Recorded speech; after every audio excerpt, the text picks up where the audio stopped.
Jim Sillars, former deputy leader of the SNP, has called for members to stop marching and start thinking. Mr. Sillars spoke out just a week after tens of thousands took to the streets of Glasgow to demand another independence referendum. Speaking to Scotland on Sunday, Mr. Sillars claimed it was sheer madness for the SNP to continue demanding a referendum this year. The First Minister has made clear she wants to see another constitutional poll this year, but the Prime Minister earlier this week rejected the Scottish Government's request for powers to be devolved to Holyrood, paving the way for another referendum. The former MP said SNP representatives at Westminster should focus on holding the UK government to account over the final Brexit deal before touting independence. He said, "We have hardly moved the numbers in favour of independence. And, until Brexit is done by the end of this year and we know the full details of any trade deal, it's impossible for the independence movement to construct a policy in relation to England, which is our largest market by far.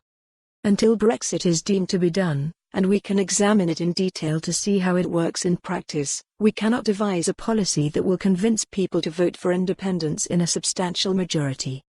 He continued, "The independence movement, and in particular the MPs at Westminster, should stop shouting for an independence referendum this year and instead be submitting the details of the free trade negotiations to forensic examination."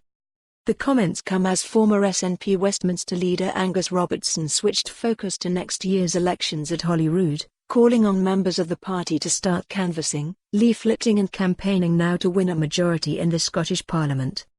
He said, "Hard as it is to endure given the repeated electoral mandates for an independence referendum, the reality is that the issue of Indaft too will be decided in the 2021 Scottish Parliament elections.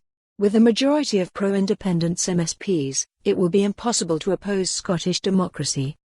That makes the 2021 elections the most important Scottish Parliament vote ever." Put simply, the challenge to return a pro-independence majority of MSPs is the key to Scotland's future. There are only 67 weeks until polling day on May 6, 2021. There is no time to waste. We need to start now. We need to start canvassing, leafleting and campaigning now. SNP members and volunteers, sitting councillors, MSPs, MPs and soon-to-be selected candidates need to drive the campaign in their wards and constituencies to guarantee success. There is no time for distractions. Now is the time to keep the eye on the Independence Prize. For more on this story, visit the news article link.